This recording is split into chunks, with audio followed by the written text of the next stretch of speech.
तो होता क्या है, लेफ्ट साइड की बंडल ब्रांच जो है वो ब्लॉक हो गई अगर, तो होगा क्या, करंट जो है पहले राइट साइड में जाएगा, राइट साइड का वेंट्रिकल वो डिपोलराइजेशन होगा उसके अंदर, और उसके बाद में जो करंट बचा हुआ है वो क्या करेगा, सेप्टम को एक्टिवेट करेगा। ये सेप्टम एक्टिवेट हो गया।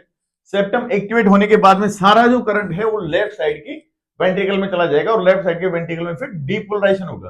तो यहां पे हुआ क्या, पहले तो राइट वेंट्रिकल में डीपोलराइजेशन हुआ, उसके बाद में लेफ्ट साइड के वेंट्रिकल में डीपोलराइजेशन हुआ।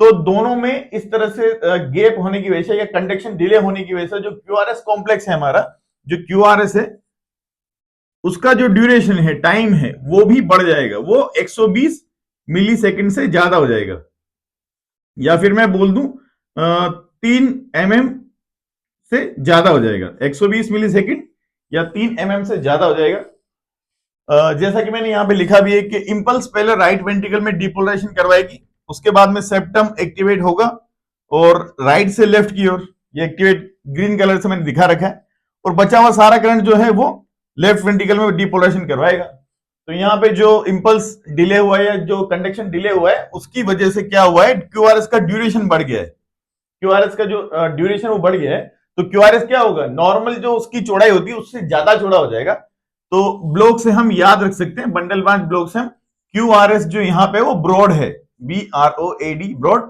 ब्रॉड क्यूआरएस, क्यूआरएस जो है हमारा वो ब्रॉड है, मतलब चौड़ाई बढ़ी हुई क्यूआरएस की।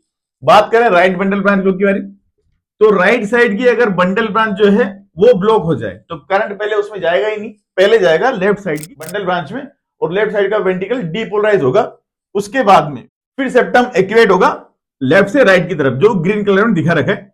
उसके बाद में जो बचा हुआ करंट है वो सारा करंट जाएगा राइट साइड के वेंट्रिकल में, और राइट साइड के वेंट्रिकल में फिर क्या होगा, डीपोलराइजेशन होगा।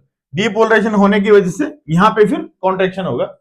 तो हुआ क्या, यहां भी कंडक्शन डिले हो रहा है, पहले लेफ्ट साइड के वेंट्रिकल में डीपोलराइजेशन हुआ, उसके बाद में राइट साइड के वेंट्रिकल में डीपोलराइजेशन हुआ। तो अब ये वही बात हो गई कि टाइम ज्यादा लग रहा है, सेम चीज होगी, क्यूआरएस जो होगा वो हमारा मोर देन 120 मिली सेकेंड, या फिर मैं बोल दूं मोर देन 3 mm हो जाएगा, क्योंकि कंडक्शन डिले हो रहा है यहां पे।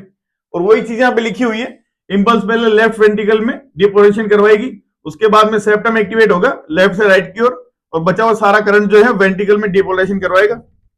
तो इस तरह से कंडक्शन डिले होने की वजह से जो क्यूआरएस का टाइम है, जो क्यूआरएस का time 80 to 120 millisecond normal है, वो नॉर्मल से बढ़ के हो सकता है कि 160 मिली सेकेंड हो जाए, 200 मिली सेकेंड हो जाए। अब हम बात करते हैं लेफ्ट बंडल ब्रांच ब्लॉक और राइट बंडल ब्रांच ब्लॉक, दोनों में ईसीजी में क्या चेंजेस देखने को मिलेंगे। तो हम पिकोडियल्स में से V1 और V6 को पकड़ लेते हैं साहब। V1 में और V6 में क्या देखने को मिल रहा है, तो यहाँ पे V1 में जो है